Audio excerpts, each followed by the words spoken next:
তারা শুনিয়া না শোনার ভান করে আরো জোরে সাউন্ড দিতে বলে, জোরে যে আছে না নাই? বাস্তবতা, গত বছর আমি এরকম একটা জায়গায় সিচুয়েশনে পড়ে গেছিলাম, সিরাজগঞ্জ এক মাহফিলের। আমারও মাহফিলের ডেট ওই দিন কি জানি 7 তারিখ, কোন দলের জানি আয়োজন, এরাও জোরে মাইক বাজাইতেছে, আমারও ওয়াজ চলতেছে, এত রিকোয়েস্ট করছে তবু থামে নাই। 1 বছর যায় নাই, আল্লাহ সাথে সাথে বিচার দেখায় দিছে। এই সিরাজগঞ্জ বেলকুচির ঘটনা বললাম, আর বেশি বলবো।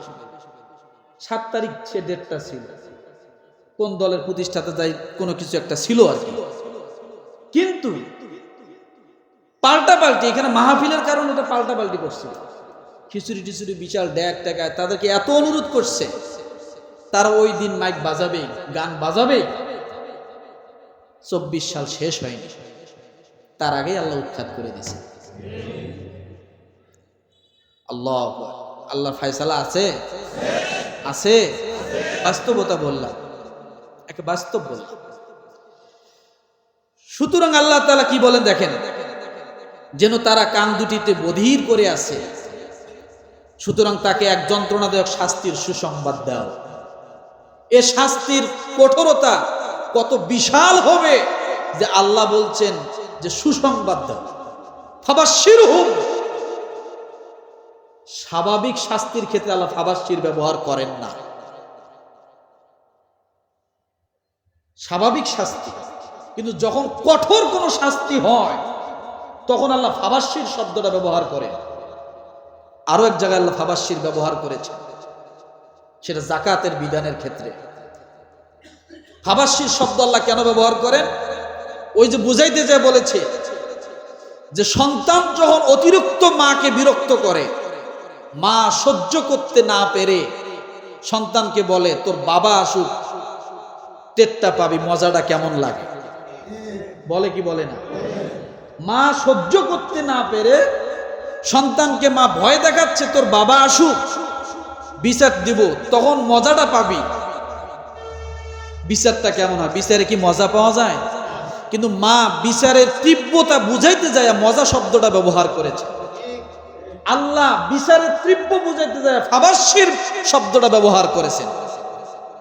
আর যাকাতের ক্ষেত্রে আল্লাহ ব্যবহার করেছে আল্লাযীনা ইয়াকনিজুনা আয-যাহাবা ওয়াল ফিদ্দাতা ওয়া লা ইউনফিকুনাহা ফি সাবিলিল্লাহ ফাবাশশিরহুম বিআযাবিন আলীম।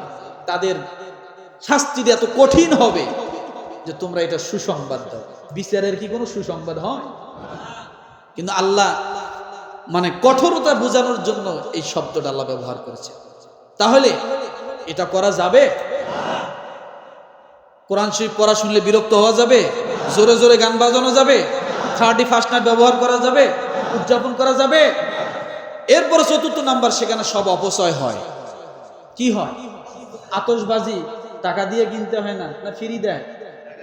যত অপচয় সেখানে হয়, মদ বিয়ার বিভিন্ন নেশা দ্রব্য সব ওখানে হয়, এগুলো সব অপচয় না? এরপরে বলা হয়েছে মুসলমানদেরকে কষ্ট দেওয়া হয়। এটার দ্বারা মুসলমান কি হয়? রাত 12টা বাজবে, দেখবেন জোরে জোরে ড্যাকসেট বাজাইতেছে, হরেন বাজাইতেছে, এতে মুসলমানের কষ্ট হয় কি হয় না? মুসলমানের কষ্ট দিলে কি হয় জানেন? আল্লাহ তাআলা কি বলে দেখেন, সূরা আহজাব আয়াত নাম্বার 58। রব্বুল আলামিন বলেন ওয়াল্লাযীনা ইউযুনাল মুমিনিনা ওয়াল মুমিনাতি বিগাইরি মাকতাসাবু ফাকাদ ইহতামালু বুহতানা ওয়া ইসমান মুবিনা। যারা মুমিন নর ও মুমিন নারীদেরকে বিনা অপরাধে বিনা কারণে কষ্ট দান করে, তারা অপবাদ ও স্পষ্ট পাপের বোঝা তাদের সহ বহন করবে। নাউযুবিল্লাহ। কোন সূরা বলছি? সূরা আহজাব কত নম্বর আয়াত বলছি? 58 নম্বর আয়াত। যারা বিনা কারণে অনর্থক কোন মুসলমান নর এবং নারীকে কষ্ট দেয়, তারা বিশাল এক পাপের বোঝা, পাহাড় পরিমাণ বোঝা মাথায় নিয়ে তারা ঘুরবে। তারা লাঞ্ছনা বঞ্চনা এবং আল্লাহর কাছে কঠিন আযাবে গ্রেফতার।